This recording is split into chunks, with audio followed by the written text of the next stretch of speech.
realm of combat sports isn't one to take lightly. It's one of the legal ways you can kill a man and have absolutely zero repercussions. Combat sports have ruined many fighters' lives and cut many careers short, but regardless of these risks, many fighters are always eager to step into the ring and beat each other senseless. Our main character Makino Uchi isn't your ideal boxer. As well as not being an ideal fighter, he gets bullied, has no friends, and to be honest, all the qualities you would look for in a young prospect just aren't there. But on one fateful day where he was getting the snot kicked out of him, so just a Tuesday afternoon, he meets the bear of this story, Takamura. Takamura is an up-and-coming world-class fighter that's honestly just quite terrifying. Long story short, Takamura saves Ippo from receiving a concussion and takes him back to the gym to clean him up.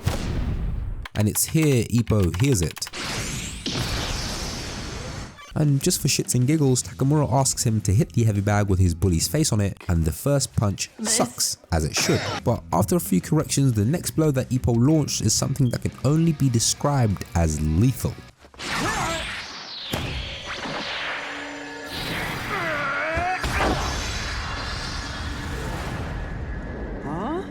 Ippo didn't even realize while helping his mum run her fishing business, he had been building up a really strong upper body which seemed to translate very well into raw punching power. So whenever your mum tells you to bring in the shopping, you go bring in the damn shopping. Just being able to punch hard doesn't mean you should take up boxing. I mean, just because I have the ability to set my kitchen on fire doesn't mean I should.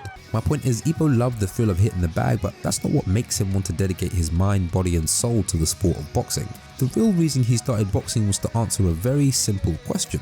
What does it mean to be strong? As soon as I thought of this question myself, I immediately thought, oh, I can deadlift 300 pounds, that's pretty strong, right? Well, I used to be able to. But why did I think of physical strength immediately? Well, maybe that's what strength is to me. It may not be what it is for you. And this anime takes you through Ippo's answer to this question as he searches for what it means to be truly strong. As the story goes on, we get introduced to this vast hall of very interesting and frankly quite funny cast of characters, all of which have their own fights and problems sprinkled throughout the show. We have the bear, Takamura, and the older brother of the group, and the guy you can always look to for advice on women, fighting, and I guess life. We have these two clowns, Kimura and Daoki, who are quite frankly just around for vibes. Don't get me wrong, they are a super fun addition to the show, but they are more for the comic relief side of things. And then we have Ippo's rival, Ichiro Miyata. The dynamic between the two is set pretty early on in Ippo's career, and it's one that's fulfilling to watch. Regardless of what phase both fighters are in, they both have the desire to push to strive for their goals, with the hopes of one day meeting in the ring. This rivalry is something that transcends wins and losses, and it's about both of them understanding not only themselves and what they are capable of,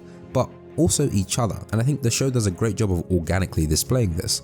And last but not least, we have Coach Genji. The coach obviously plays a very leading role in Ippo's development and walks him through the steps that are necessary to become a world-class fighter. And it's this hall of characters that carries you through the show's ups and inevitable downs. They all contribute evenly to the enjoyment of the show and sometimes allow the show to feel like you're just watching some guys mess about, have fun, and train until their arms fall off. I mean, the life of a fighter isn't action 24/7. The anime also sheds some light on the realities of a fighter. For example, how truly hard it is to cut weight and make weight for your respective weight class. We see Takamura go through this, but we also see the dark side to this very normal routine for fighters and what can be at those extremes. As well as cutting weight, we get some insight into the actual life of a boxer and see that unless you're at the very high upper echelons of the sport, you aren't actually making much. Throughout the show, neither of the guys receive a massive payday and lives large like some of the combat athletes we have come to be familiar with today. It shows us that the common theme for fighters is risk.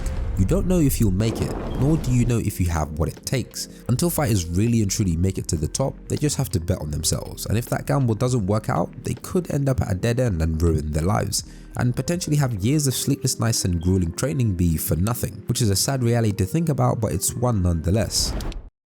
Now, we've already mentioned this, but our main character doesn't look like he wants any type of smoke. But this may be his superpower. His seemingly mild-mannered demeanor doesn't prepare you for the absolute lethal weapon he'll become. Ippo never really seemed like he had passion in his life. There never seemed to be anything that thrilled him or that made him want to push himself to his limits. As you go through the story, you see Ippo find courage and strength through the sport of boxing.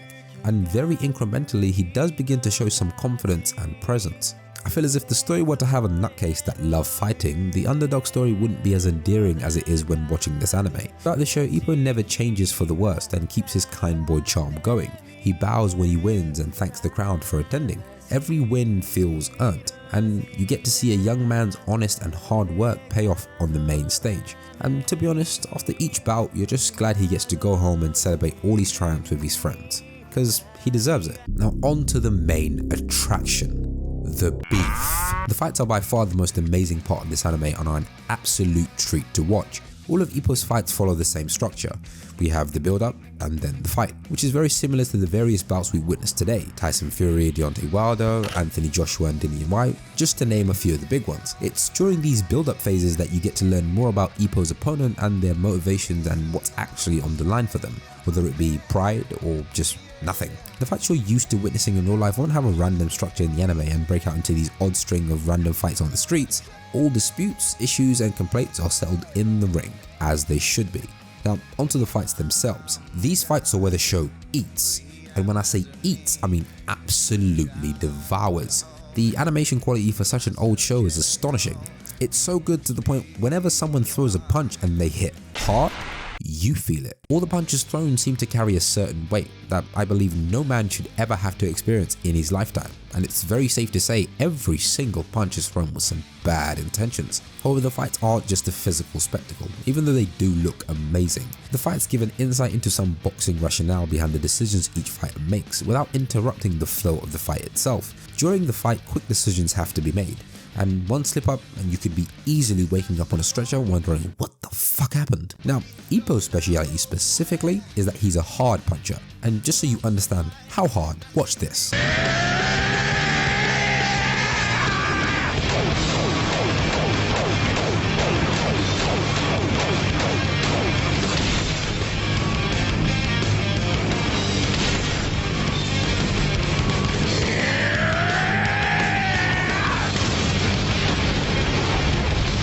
Yeah, that hard. Ippo leans on his ability to cause devastating damage to his opponents, but never neglects the fundamentals thanks to his coach's guidance. Each one of Ippo's early fights focuses on a core fundamental of boxing, until he's able to string all of that together and develop his own boxing IQ to ensure he wins every fight. But don't think Ippo has it easy. Without going into too much detail, there are times when Ippo must face adversity, and in whatever form that comes, he has to find a way to move past it and rise again, as is the nature of the fight business.